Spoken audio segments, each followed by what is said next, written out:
Hi everybody, Aaron. From now, my new monk will read the Buddha's way. Yesterday, we read to the chapter 10. Today, we start chapter 11.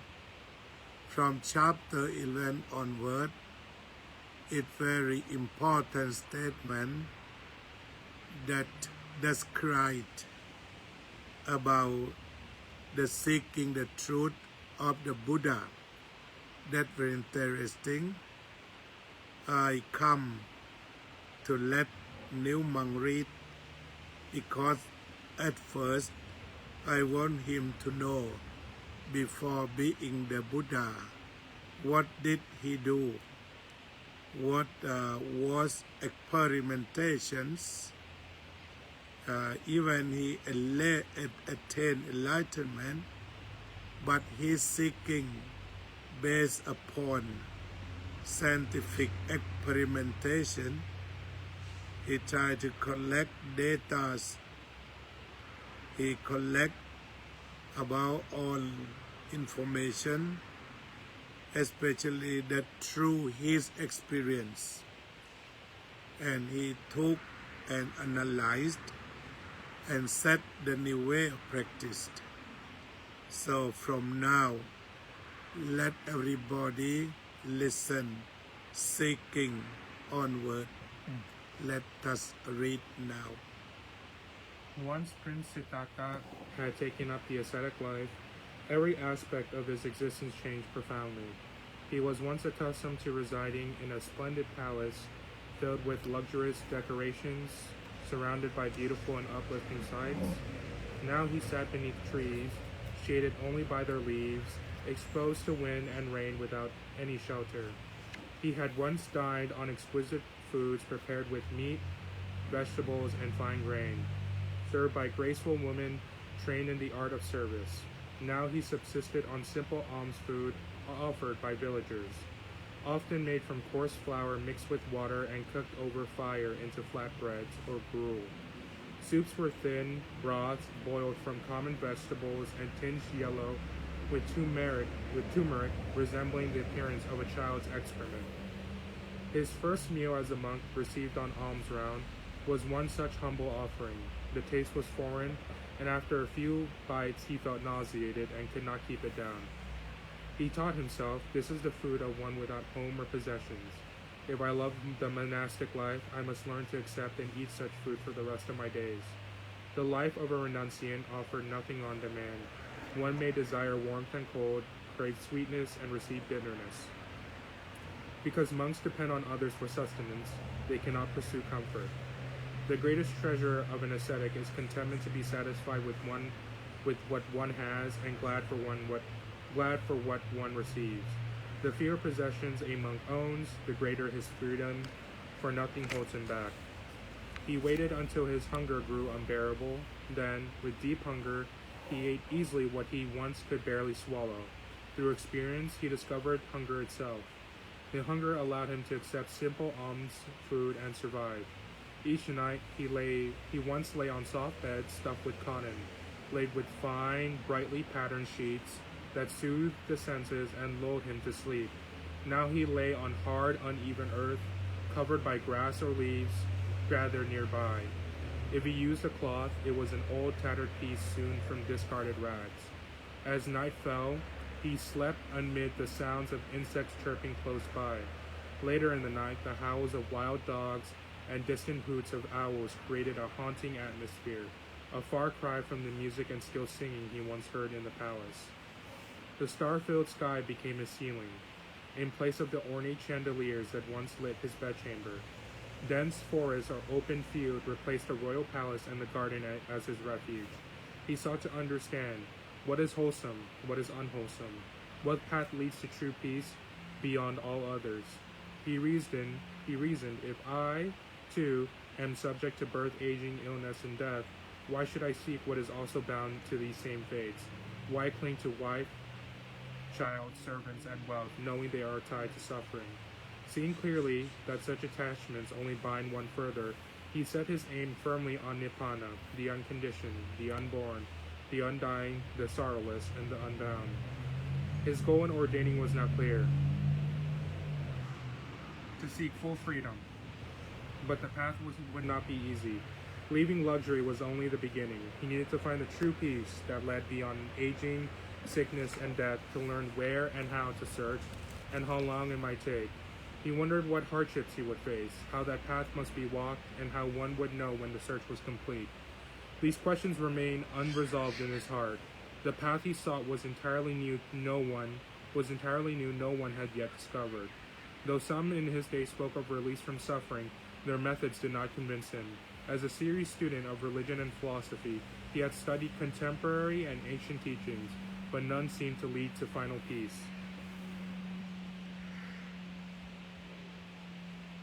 He did not accept traditions blindly, but he refused to rely on handed-down scriptures or popular doctrines. He chose instead to seek the end of suffering on his own.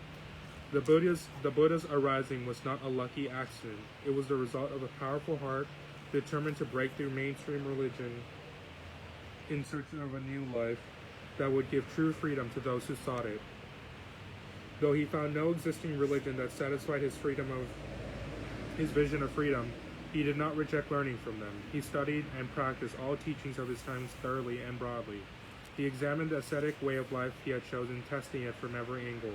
He trained himself to live in harmony with the ascetic lifestyle, and after enough time, when he felt ready, he began his quest in earnest, a quest that would blend study and practice together as one. Okay, this is the starting seeker, and chapter 12, he start training the mind. Let's go on. Before attaining the supreme enlightenment of Buddhahood, Prince Siddhartha, now an ascetic, went to study with Alara Kalama, a renowned sage known for his deep mastery of meditative concentration. Alara could attain the state of Khongchinda, a refined, formless absorption marked by stillness and subtle awareness. It's said that on one journey, Alara rested beneath a great tree with broad, cooling shade. Despite the noise of 500 ox carts passing nearby, he was undisturbed. When a passerby asked if he had seen or heard the commotion, Alara replied he had not, though he was fully awake and aware. Such was the depth of his meditation, still alert and utterly absorbed. This was the seventh jhana, Akinjanyayatana state. Prince Siddhartha studied under Alara, quickly mastering his teachings. Alara was impressed. As I know, so you know. As I am, so are you. He declared. He even offered to make Siddhartha a co-teacher. But Siddhartha asked, is there anything beyond this? Alara replied, no. Seeing the state still fell short of true liberation, Siddhartha left in search of a deeper truth. He next studied under Uttaka Ramputa, a sage reputed to master the eighth and highest jhana, the state of Newa Sanayatana, where perception is neither present nor absent. Siddhartha once recalled practicing in this state during a violent thunderstorm that killed 2 farmers and 4 bulls. When he asked where he had been, he answered, right here. Yet he had neither seen the lightning nor heard the thunder, though fully conscious. Such was the absorption of that state. Siddhartha quickly mastered this level too. Uttaka declared, as I know, so you know. As you are, so am I, and offered him as a place as co-leader. But even the subtle, serene state could fade. It was not final release, so Siddhartha declined and continued his search. He had now reached the highest meditative states known at the time, yet none quenched suffering completely. He was determined to explore every teaching and path, ready to adapt, refine, even reject what did not lead to true freedom. What made Siddhartha exceptional was not just his intelligence or effort, but his willingness to test ideas through lived experience. He became the experiment, examining every method thoroughly. His search was not theoretical. He observed, practiced, evaluated, and moved forward with clarity. His quest now turned to deeper insight, not just how to still the mind, but how to free it. The journey of the Bodhisatta continued. Grounded in discipline, guided by wisdom, and driven by compassion for all beings bounded by suffering. In Theravada, in our section, it's not like in Mahayana. The concept of Bodhisatta, we start when Siddhartha renounced the world, and from chapter 11, from now on, before enlightenment, we call him Bodhisatta. Yeah. And if we think about the Mahayana way, he became Bodhisattva in a long time, uncountable years. But if in Theravada, after he renounced and start ordination and seeking the truth and try to conduct about the experimentation, visit many scholars from school to school. That's we call Bodhisatta. Okay, chapter 13. Leaving the monastery of Uttakarambuddha, the Bodhisatta wandered in search of a place suitable for intense solitary practice. He came upon Uruwela Senat Nikoma, a region rich in natural beauty and resources. It was an ideal setting to test spiritual practice in earnest. The area was surrounded by forests and groves full of fruit-bearing trees, providing nourishment year-round for ascetics and villagers alike. These woods also offered peace and seclusion for deep meditation and introspection. Nearby lay the Dhammasarano cave, a quiet refuge perfect for continuous meditative absorption. Flowing through the region was the crystal-clear Naranjara River, used by locals for drinking, bathing, farming, and daily needs.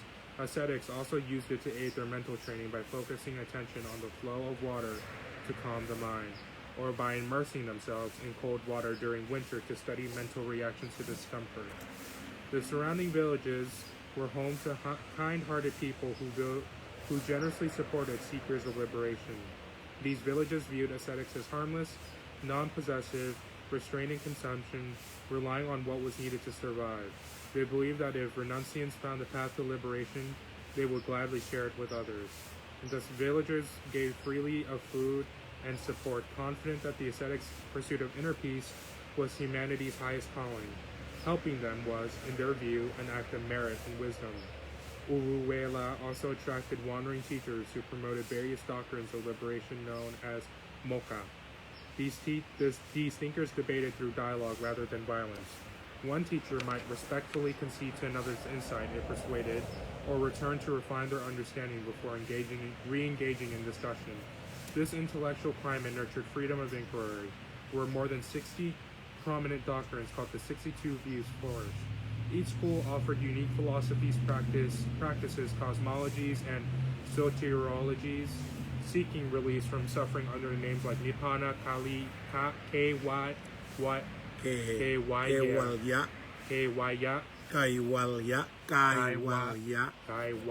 moksha. They have three words. Nibbana is Pali language, and Kaivalya, it is in Nikanta language. Kaivalya or moksha, that means liberation. The Bodhisatta found in Uruwela an ideal environment, abundant peace, and rich in both resources and spiritual diversity. He resolved to remain there and rigorously test each teaching for himself. He would pursue them to their furthest limits, even beyond what others attempted.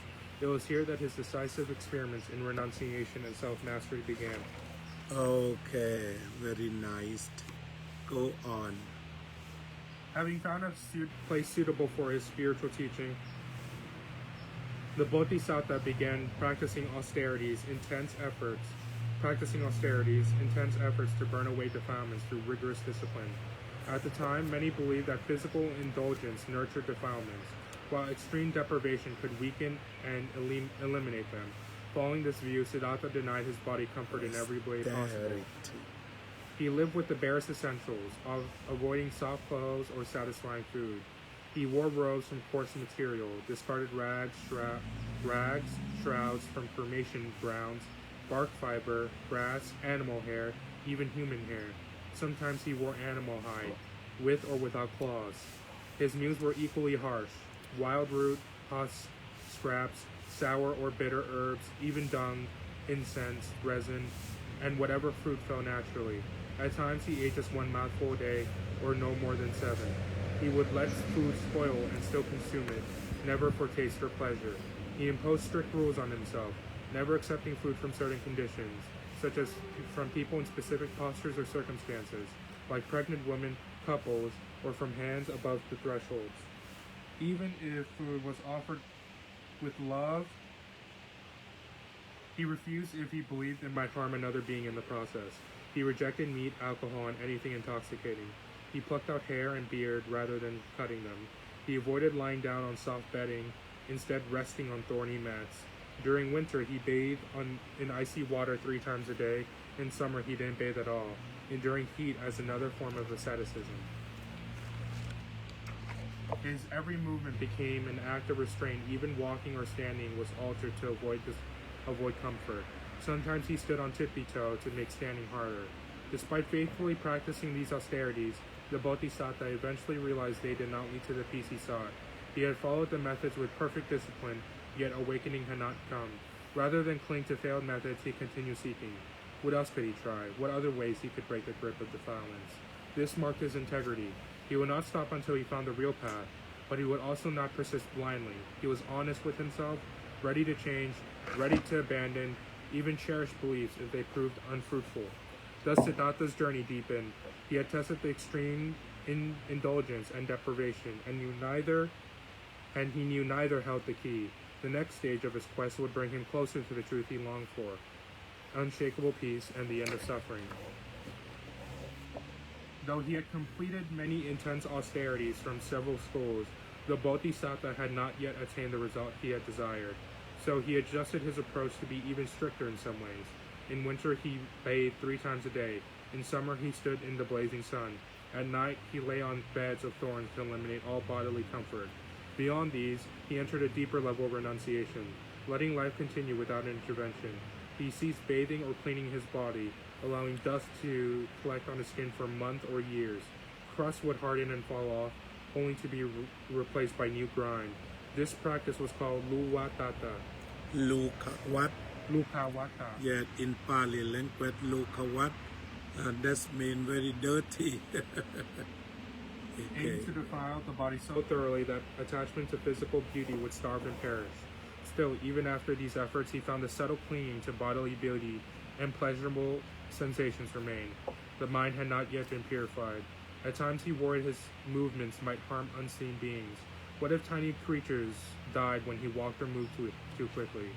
Even a drop of water might contain life. Out of compassion and awareness, he resolved to move slowly, with full mindfulness, wishing no harm to any creature. This attitude of scrupulous care not to cause harm is foundational in monastic life. By training to avoid harm, even unintentionally, one safeguards against unwholesome karma. Such mindfulness, rooted in kindness, is respectful across many Asian cultures, where harming others is seen as generating grave demerit. In ancient Asia, this ethic shaped society. People avoided killing, even when it brought profit or survival. Hunters and butchers often lived with guilt or sought ways to minimize harm. Monuments were often built to honor monks who renounced violence than to warriors who embraced them. Sometimes the Bodhisatta withdrew deep into forest thickets to avoid all contact. If he encountered herders, wood gatherers, or fruit pickers, he fled to another forest. When hungry, he might consume his own feces or eat fresh calf dung, swiftly and secretly, lest anyone see. He lived like a wild animal, completely isolated and unseen. During harsh winters, he stood exposed all season. In summer, he roasted in the sun. Dust caked his body. Yet some who observed his severe practice were deeply moved. One admirer remarked, "The sage who seeks purity bathes in sunlight and moonlight. Naked without fire, he lives in fearful woods." To test his equanimity, he once lay near a pile of bones. Cowherd boys spat on him, urinated on him, covered him with dust, and stuffed grass in his ear, yet he felt no anger, no hatred. The Bodhisatta endured unbearable hardship, humbling himself to the lowest possible state. He lived in filth and degradation, not from despair, but with the noble aim of purifying heart from its deepest stains. Okay, this is important when he had austerity, right? He called, that means the heart or something. Austerity, what the meaning of the word? It's like living minimally. Minimally. Yeah, minimally. Okay, chapter 16. While practicing intense austerity, the Bodhisatta maintained careful awareness of the thoughts that arose in his mind.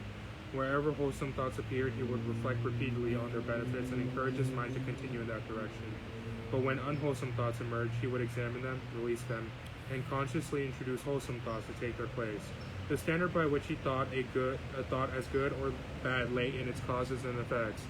Bad causes yielded bad results, good causes good results. Unwholesome thoughts, he discerned, included cravings for sensual pleasures, stirred by sight, sound, smells, touch, taste, touch, and ideas that excited desire. Again and again, such thoughts would tempt the mind to dwell on pleasures that ensnared and intoxicated. He also noticed thoughts rooted in ill will, bitterness, resentment, and hostility sparked by aversion to sensory experience or memories. These gave rise to a desire to destroy, avoid, or punish, fueled by obsession and distorted perception. As these destructive thoughts build over time, they form intentions to harm, whether by avoiding others, silencing them, or even annihilating them. If unchecked, they could manifest as violent actions through body or speech, killing, warring, or causing devastation. The Bodhisatta called these thoughts unwholesome, akusala, and recognized that regardless of how fleeting or persistent, they brought restlessness, agitation, and mental exhaustion. Agitation, okay.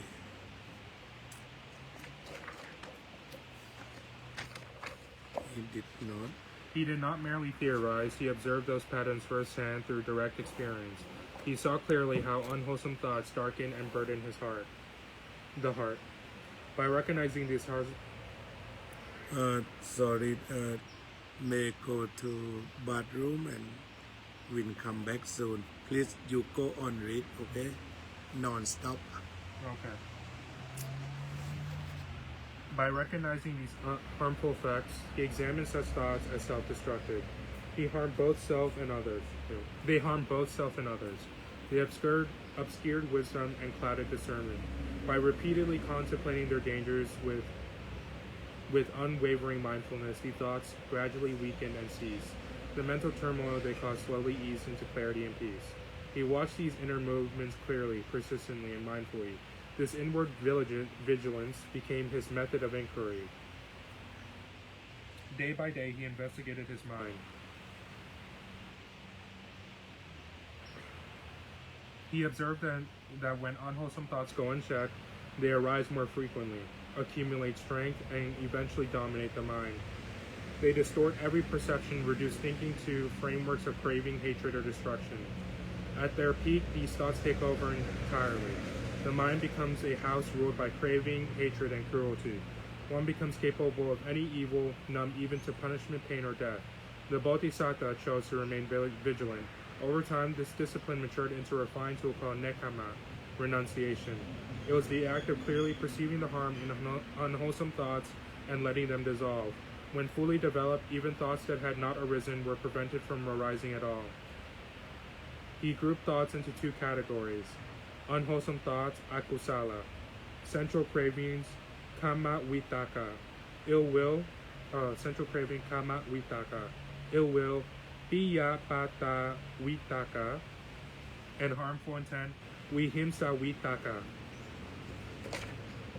Wholesome thoughts, kusala; renunciation, nekama vitaka; non-ill will, apayapatawatika; and non-harming, avihimasawatika. Here, vitaka refers to the act of directing the mind to a theme, circling around it, becoming engrossed. Though direct experience, the Bodhisatta saw that when the mind was immersed in unwholesome thoughts, it became restless, dark, and agitated. But when wholesome thoughts arose, the mind became peaceful, lurid, and composed. He resolved to continue watching the rise and fall of mental defilements with persistent attention day and night. He concluded that wholesome thoughts such as renunciation, kindness, and harmlessness cause no harm. They benefited the heart. They did not injure self or others. They did not cloud wisdom. They brought peace. Still, he noted that prolonged contemplation brought fatigue. Excess effort could not lead itself to restlessness. Overzealous striving caused the mind to lose balance. He traces agitation to underlying craving, the desire that the mind not be distracted. The solution was to recognize this was a craving as just another natural event and let it pass. He learned to relax while remaining mindful. The mind quieted again. This practice was the perfection of Pomona, mental cultivation. With the foundation of goodness, every thought that followed naturally aligned with peace. Gradually, the Bodhisatta's mind learned that unwholesome thoughts arise, turmoil follows. But when wholesome thoughts arise, peace prevails. Through this awareness, the mind gained a skill in choosing peace. The spiritual intelligence is what we call wisdom, Panya. Yes. Okay, these lesson or training is very important in the detail when he meditate. This is the in detail what happened, what going on, what he found, what he feel. That's coming and going and arising, exiting and passing, and unwholesome arising and then passing, wholesome arise and pass, something like that. Chapter 7, 17. While the Bodhisatta was seeking permanent mental freedom, he studied life using nature as a primary source of knowledge. He regarded life and nature as one and the same. The happiness, joy, and delight of life were merely the freshness of the earth element, water element, fire element, and air element. There were not happiness, joy, or delight belonging to any being, person, self, or anyone at all. They were merely actions and reactions of the four elements, which arose from time to time and then cease. There was nothing enduring or permanent about them. He further contemplated that within the earth element, water element, fire element, and air element, there were concealed harms, poisons, and dangers that would manifest when conditions were right. They followed the natural law of impermanence, unable to remain long, constantly unstable and changing. There was no essence that was truly stable or permanent. Those who had not seen the freshness and transformation of the earth, water, fire, and air elements as they truly are with wisdom would become infatuated, intoxicated, and attached to that freshness. When that freshness inevitably changed according to the natural law, anyone unable to see freshness as merely freshness and change as merely change would suffer change every time it occurred. To see truth both in its pleasing and displeasing aspects with wisdom and to remove infatuation and intoxication from life is called release. The Bodhisatta contemplates the nature of life through three principles: seeing the freshness or delight of life, seeing the hidden dangers in the delight of life, releasing attachment to pleasure and displeasure in life. Furthermore, he found that when the four elements were in balance, life had more aspects, delight and weariness. If one looked at the fresh aspects, it was delightful. If one looked at the ever-changing and unstable aspect, it was worrisome. Seeing only one side of life meant one would not clearly see the truth. But when one saw both sides, one could let go of attachment.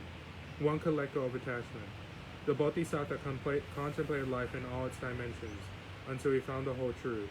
Thus he was able to release pleasure and displeasure through the power of fully integrated insight, which is what is called wisdom. When he examined life through the five aggregates, he contemplated them using the same three principles: seeing the benefit of the five aggregates, seeing the harm in the five aggregates, releasing attachment to pleasure and displeasure in the five aggregates. All happiness and delight arising from the five aggregates were considered the benefit of the five aggregates. Impermanence, inability to endure, constant instability, and the absence of permanent self or person was considered the harm of the five aggregates. To see the benefit as benefit, the harm as harm, according to reality, with wisdom, without distortion or by ignorance or wrong view, was to eliminate infatuation and intoxication that arose from the aggregates entirely. To not remain attached to any one of the aggregates was called the releasing infatuation and attachment from the five aggregates. He found delighting in the five aggregates were delighting in suffering. If one delighted in form, then one suffered because of form. If one delighted in feeling, then one suffered because of feeling. If one delighted in perception, then one suffered because of perception. If one delighted in volitional formations, then one suffered because of volitional formations. If one delighted in consciousness, then one suffered because of consciousness. To abandon delight, pleasure, and infatuation, and allow the five aggregates to function according to their nature, and allow the five aggregates to function. Allow the five aggregates to function according to their nature was the proper way to abandon the five aggregates.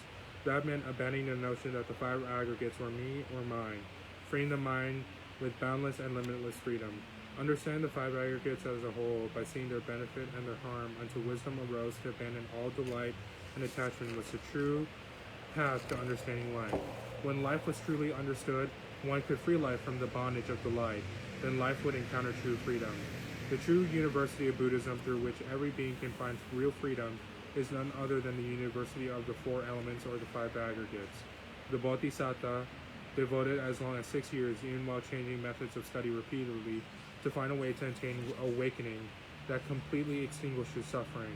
Yet he never abandons the university of the four elements and five aggregates. It is very important keyword, four elements and five aggregates. And then five aggregate consists of form, feeling, perception, mental formation, and consciousness. In the five aggregates, if one delights in that, and then it leads to attachment of that, attachment of form, suffering from form, attachment of feeling, suffering exit from feeling, attachment of perception, suffer from perception, attachment of mental formation and suffering of that, and then attachment of consciousness. But here they talk about abandon.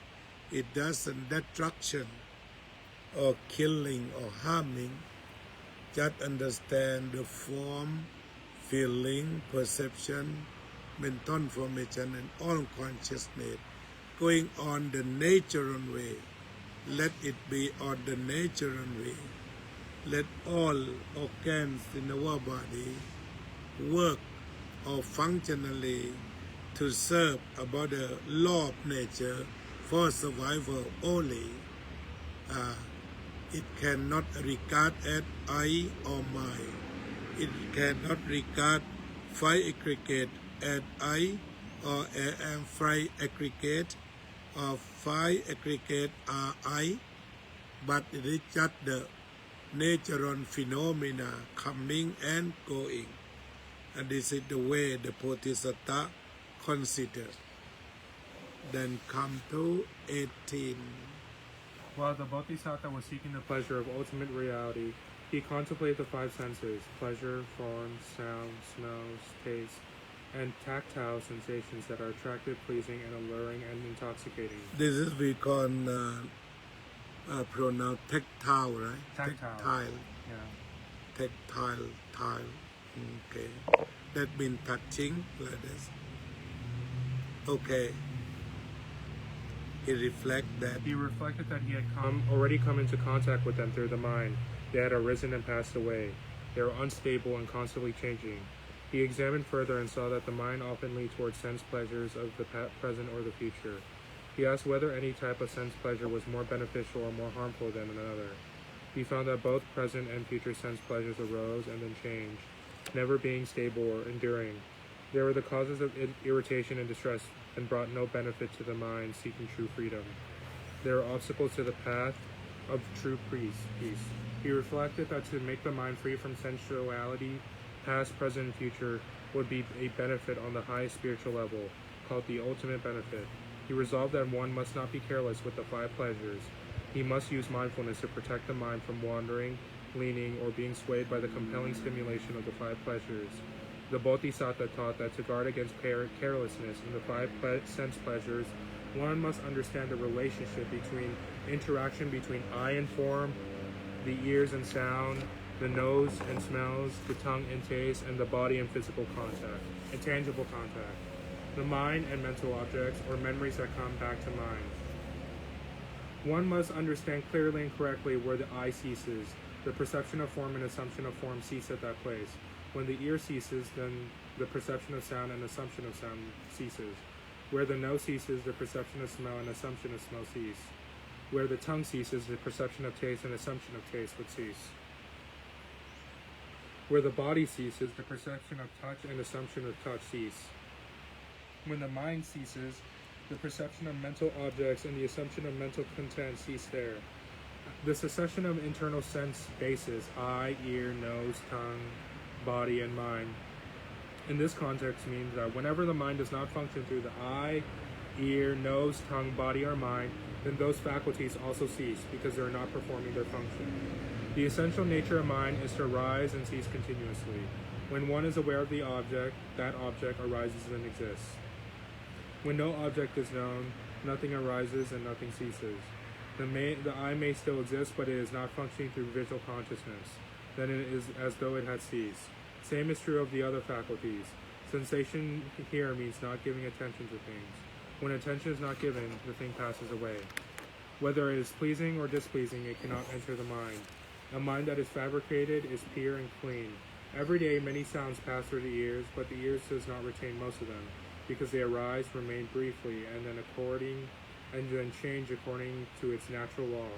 Once they pass through the sense bases, it is as if those bases did not perceive them at all. The memory of recognition that would lead to clinging do not appear.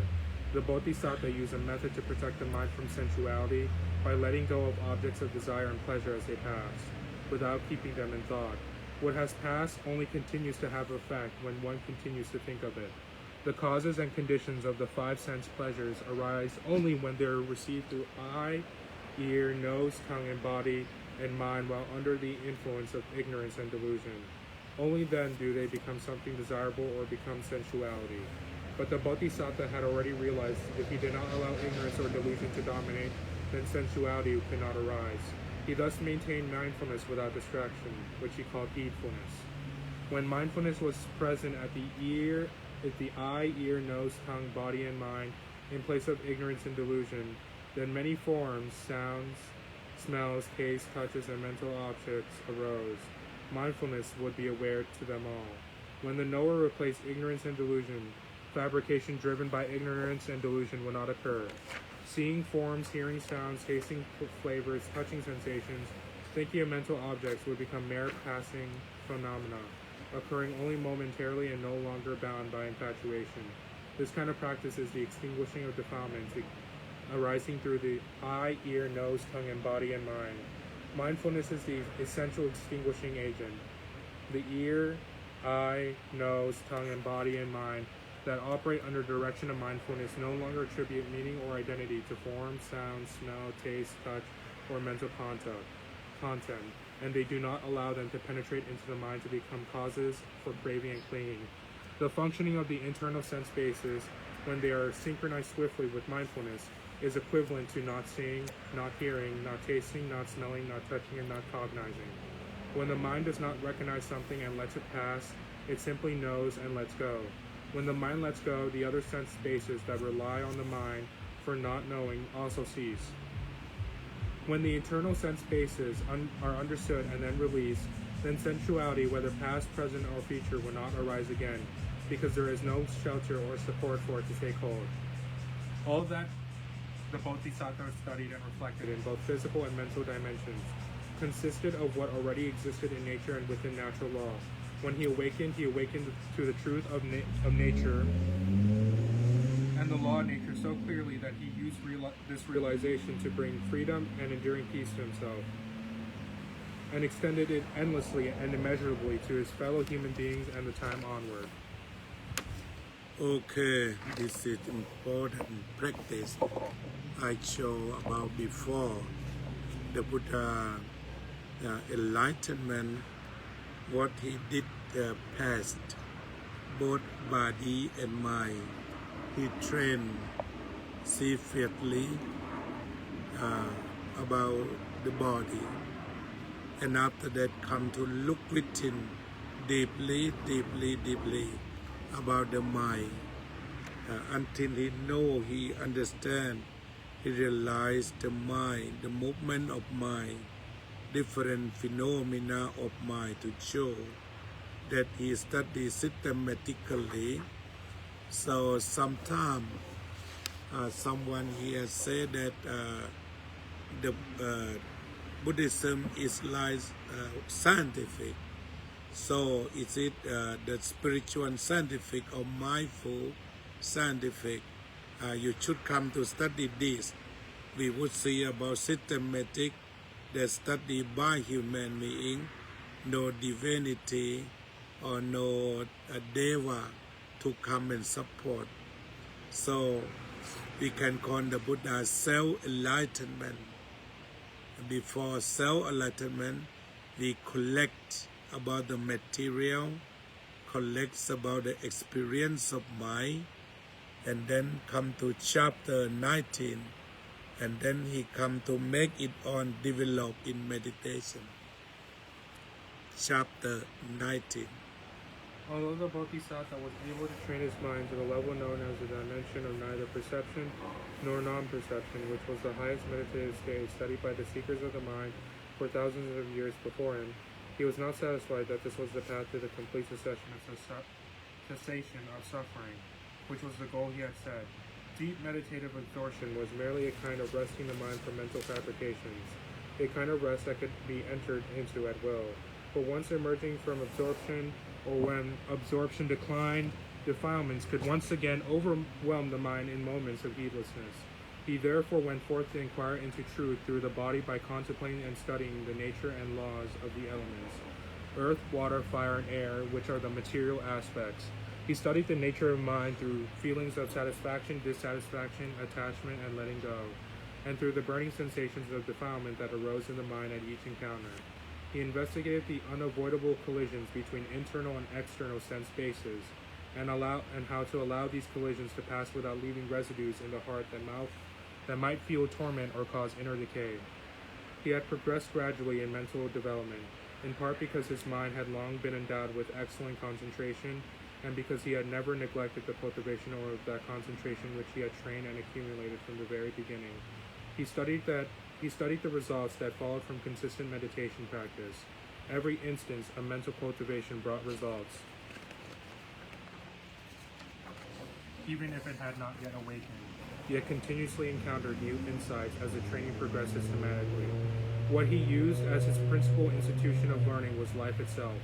Both physically and mentally, his experiments never relied on animals or other people as test subjects, nor on anyone else's assessments. He poured himself into the experimentation, unafraid of hardship or fatigue.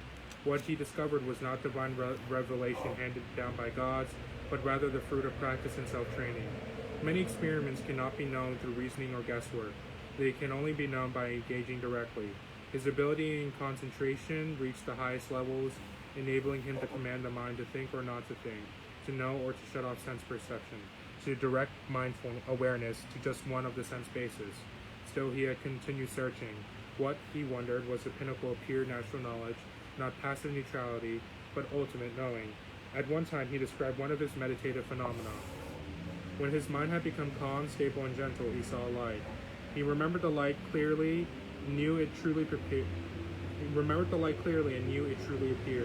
After reflecting repeatedly, he investigated further, thinking that if the light contained a form, then his concentration would become even stronger. Thinking this way, he cultivated more mindfulness, not becoming heedless in any posture. He lived vigilantly, stirred himself to continuous effort, and kept his mind resolutely firm. Before long, the light reappeared. Within the light, a form appeared. He then contemplated further to determine what form it was. Once he recognized the form, he investigated its identity and origin. He calmed his doubts and increased his efforts even more. Eventually, he was able to resolve his questions in a systematic way based on his own experiments. He could converse with the Tewas who appeared in that light. 2. He knew which class of Tewas they belonged to and which they came from. 3. He further learned what kind of karmic result had led them to be reborn from one group to another or to remain in their respective realms. He obtained this information by directly interviewing them. 4.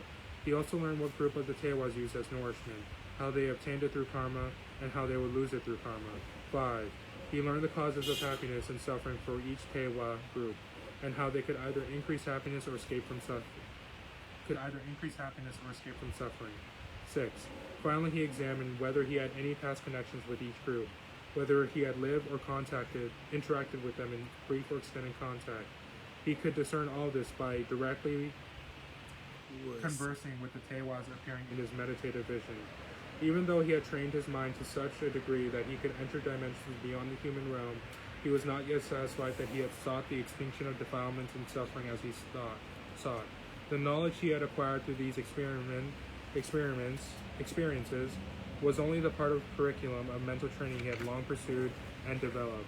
The extraordinary mental abilities he attained were merely secondary results, not the great goal he aimed for. When he encountered knowledge that exceeded normal human capacity was not something arranged or bestowed by any deity. No god inspired him to see what he saw. What he discovered and perceived came entirely from his own training. The point is significant for understanding how Buddhism regards Tewas. If one closely follows his self-training, it becomes clear that all classes of Tewas are companions in suffering, birth, aging, sickness, and death, just like all humans, all subject to karmic force. The status of Tewa is not a state of supreme bliss. It still includes suffering, just like the human condition. Still, since each Tewa relies on their own karma as a source of their own nourishment, there is no need for humans to make offerings to them. Even if offerings were made, the Tewas do not receive them because each group has its own exclusive methods and channels of obtaining food. At the same time, humans need not to harass or banish Tewas from the world. Tewas, like all other living beings, are co-inhabitants of this world and should be accepted as such.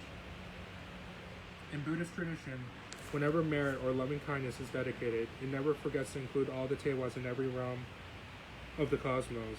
If they exist, they may live in peace, just as all beings and humans all wish the same. Such acts of dedication stem from proper understanding. What must be carefully avoided is a mistaken belief that Tewas are the givers of happiness or suffering, which can lead to prioritizing prayer and offering over personal action. The Bodhisatta clearly understood Tewas. He met them, inquired them about their well-being across all realms, but he never once asked them to help him attaining awakening. This is a key message in the relationship between the Bodhisatta and the Tewas, a message that Buddhists should deeply reflect on. Okay, this chapter talk about the power of meditation of the Buddha, very strong, and it become mightyful that he can relate to the deity or the devas as we know, because this is the power of that. But he did not satisfy just this, but what he want to get rid of suffering. But if you in the future in the scholastic field, they will discuss about the Deva or deity is appear in this, but the Buddha just see as one phenomena, like he sees about the animal, cat, dog, or the tree. It's not supernatural power that is certified in that's very mightyful. It's called divine eyes. It's called divine eyes. But it comes from deep meditation, and he opened the light and can talk to some group of Deva that can have the same stream of power of mind to connect him, like where now when we use about the streaming of Wi-Fi or internet. Oh, come to the chapter 20. While the Bodhisatta was still seeking the path to liberation from suffering, he maintained constant personal Dhamma, which served as a foundation supporting all other practices. He referred to this group of Dhammas as the path of accomplishment, or the Dhammas that led one who practiced to success, or even the Dhammas that can lead one to attain special powers. The word for power in this context can also mean success. Power was used here to indicate the generation of exceptional inner strength that lead to attainment. The path of accomplishment that the Bodhisatta cultivated continuously and regularly consisted of the 5 principles: concentration through desire and volitional striving, concentration through energy and volitional striving, concentration through thought and volitional striving, investigation and volitional striving, cultivation of utmost effort. The path of accomplishment, which he practiced regularly, had become the base of all further development. It was composed of the essential elements integrated together like a medicinal capsule and nourishing food in one complete dose. Each element contributed its benefit harmoniously, a union of Dhamma called integrated practice. This was the holistic cultivation of Dhamma through unifying what is wholesome. In these 5 principles of accomplishment practiced by the Bodhisatta, each one contained 3 elements of Dhamma. For example, concentration through desire and volitional striving, that the mind was immersed in concentration, was pleased, and did not scatter elsewhere. Concentration was the unwavering commitment to training the mind. Desire was satisfaction in cultivating the mind. Effort referred to the resolve to remove unwholesome tendencies from the mind. Volitional formations meant that even if thoughts arose, the mind would not wander. It remained close to the act of purifying the mind itself. Effort or energy also consisted of concentration and volitional striving, meaning perseverance aimed directly at training the mind without deviation, steadfastly moving in the direction of purity without wavering. Mental attentiveness, or chitta. Yeah. In this Yeah. In this context, referred to attention rooted in concentration. It was a higher kind of attentiveness, more stable than ordinary attention, combined with volitional effort that continuously wiped away defilements, keeping the determined mind fresh and clear. Investigation or examination meant constant monitoring of the training practice. It involved reviewing how energy had been applied. If it was seen to be correct or without mistake, it was mindfully permitted to proceed. If problems were detected, adjustments were made before moving forward, supported by concentration to ensure precision,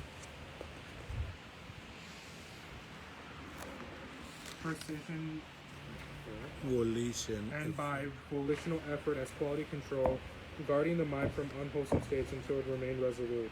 The resulting power became pure, steady, and potent against all unwholesomeness. The final principle of accomplishment was described by the Bodhisatta as the cultivation of utmost energy. Although the first 4 principles already included energy as one of the 4 parts, he determined that this was not yet sufficient. He needed to double the amount of energy. This passage alone clearly affirms that any practice of Dhamma in Buddhism requires double the effort compared to other practices. Whether one is training the mind or performing external tasks, if one seeks true success, one must apply twice the effort to achieve it. Anyone who ever misunderstood Buddhism as teaching laziness, idleness, or disregard for achievement must consider Buddhism is a religion of action. When action is taken, it must be filled with love and certainty, reflection and thorough examination. Most importantly, it must be accompanied by twice the diligence among all virtues. Buddhists can publicly declare that the core and foundation of all Dhamma is rooted in diligence. Whether seeking success in spiritual practice or in worldly duties, in agriculture, business, education, or any livelihood, one should always remember to apply persistent effort and diligence twice over, again and again, until success is achieved. Looking at the self-training and work of the Bodhisatta, or even becoming the Buddha, he constantly elevated perseverance as the leading force in battling the defilements. When later disciples become lazy and disengaged, the religion came to be mistakenly viewed as one of idleness. This was a severe distortion of the Buddhist teaching and a misrepresentation of his devoted way of life. Buddhists must return to reflect on their own roles, change their way of life to become earnest and dedicated, committed to doing good with volitional striving, added double diligence to whatever task they undertake. In this way, they pay homage and ask forgiveness from the Buddha, the Dhamma, and the Sangha, who have who had all lived with great perseverance through the ages. Progress in careers and livelihoods will then follow for Buddhists. Buddhists will earn reputation for diligence. With this, long-standing misconceptions will be corrected, and ailment restored with the Dhamma as taught and practiced by the Buddha himself. Not only did the Bodhisatta demonstrated how he practiced these Dhammas in a cohesive way, he also emphasized that the method of practice must be serious and intentional, yet rhythmic and balanced, with a clear process. The 5 principles of accomplishment, when practiced correctly, must involve the following: not being too lax, not being overly tense, rigid, depressed, or discouraged. 3. Not being distracted outwardly or inwardly with the mind focused on the present. 4. Keeping the mind in balance with mindfulness evenly distributed, knowing clearly what is in front and behind without worry or suspicion. 5. Practicing during the day in the same way as at night, and at night the same as during the day. Guarding against defilements, clouding the mind, keeping it open, uncovered, and always radiant. Throughout his life as a Bodhisatta, he practiced these 5 principles of accomplishment without interruption. They were the nourishment of the heart that anyone cultivating the path must never forget, never neglect. After his awakening, he confirmed that when these 5 were practiced seriously, consistently, and correctly, they led to the highest successes in the mind, to the complete liberation from all taints of defilements. Because the Bodhisatta cultivated these principles thoroughly, he became a witness to full attainment, a mind that was absolutely free, unbound by any defilement. The path of accomplishment that he developed to the point of Buddhahood, free from all binding taints, forever radiant and luminous, was a natural principle that the Buddha discovered and tested through his own practice. He achieved success through it, as he had intended. There were also many other ways in terms of spiritual power that arose unexpectedly, but he did not mistake those secondary results for the true goal. He remained focused on the central aim. Those who seek success in life, career, or spiritual cultivation for true peace may still walk the same path today. It is like an expressway to a distant city of prosperity and peace. Though many have traveled it already, the road has never been closed. The path to success that the Bodhisatta reached was not closed off to him alone. It remains open, waiting for travelers who are loving, determined, strong, courageous, and deeply diligent. The road and destination never close. They await anyone who is willing to walk them at any time. The essential question is whether anyone still desires to walk it, and how far they are willing to go, and for what purpose. Let each person walk with all the strength they have. However far they reach, they will be able to take their pride in having fought with all the power a human being they can possess. This honors the dignity of Buddhists, whose ancestors walked each step with diligent effort. Thank you. It read 10 chapters. We accomplished the daily goal. 10 chapters a day. You great. You are striving, right? Strive in diligent, diligent, intelligent, diligent, austerity, austerity. Okay, now 10 even is a 10 and good time for you to rest. Be back at 11. Go to Hermit, the Triple Gem first.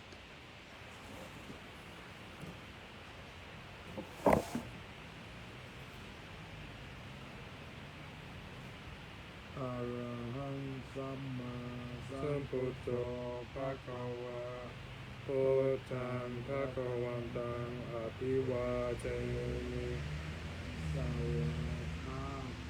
Bhagavata Dhammo Dhammang Namasami Saupatipanno Bhagavato Sāvaka Saṅkho Saṅghang Namami.